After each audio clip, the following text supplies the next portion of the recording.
Hi weaving friends, before you start weaving on a project you will want to separate your warp.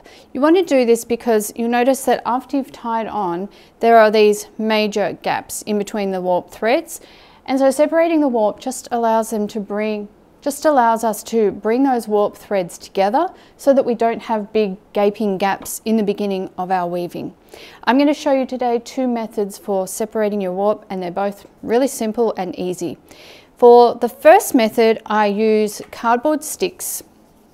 These are also sometimes known as warping sticks or separating sticks or just cardboard sticks. Some companies will make these in wood, and these ones from Ashford are cardboard. They're usually a fairly standard width, although I notice here that one of these is slightly wider than the other. Doesn't matter for what I want to do.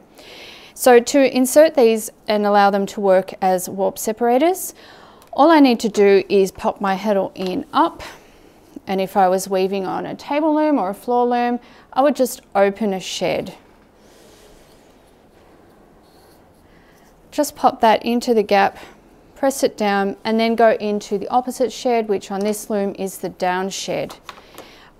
Again, on a floor or table loom, just go into a different shed that gives you a different opening.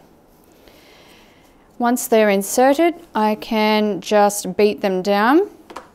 Now from here you can see that there are still some gaps, so you may want to use more warping sticks, or you may want to incorporate some of the next method, which is waste yarn, but that's up to you. It depends how comfortable you are with some gaps in the initial weaving. It does come together pretty quickly once you start weaving, but that's a personal thing as to whether you want the gaps completely closed or not. Okay, so that's the warping sticks. Now we'll have a look at the waste yarn. As you can see, these are very easy to put in or to remove. So I'll keep the heddle in the up position because I'm in an open shed, and I just want some waste yarn, and preferably the waste yarn is thicker than the warp yarn that I'm using.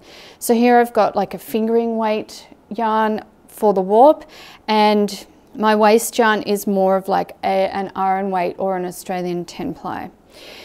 So I just have a length of that. I want to leave some hanging out on the edge, and then I can change my shed, and again take the yarn through, and I want to leave some hanging at the edge. I don't want to bring it right up to the edge. This makes it easy to remove afterwards, and it also ensures that you're not drawing in the warp at the edges. Keep going through. You can always double up this yarn if you want to make it a little bit faster, rather than putting a single one through every shed. Again, I'm just leaving a loop, down shed. So basically you can put as many of these in as you want to, but we've done 4 rows. So what we'll do now is we'll beat and we'll see how it's looking, and then we can decide whether we want to put some more in. So I'm just going to beat that right down,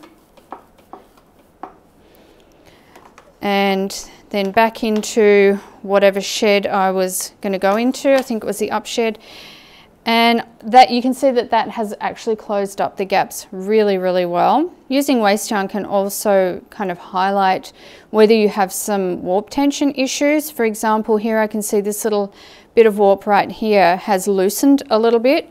So it's also an opportunity for you to re-tighten your warp bundles if you need to do that. And then you'll have more even weaving, because I do have a little bit of wonkiness, and the waste yarn has highlighted that.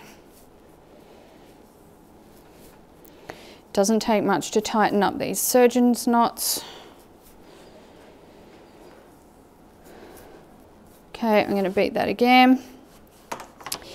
Now again, I have very slight gaps, but not as many gaps as the cardboard sticks, but I am going to do a couple more rows of the waste yarn.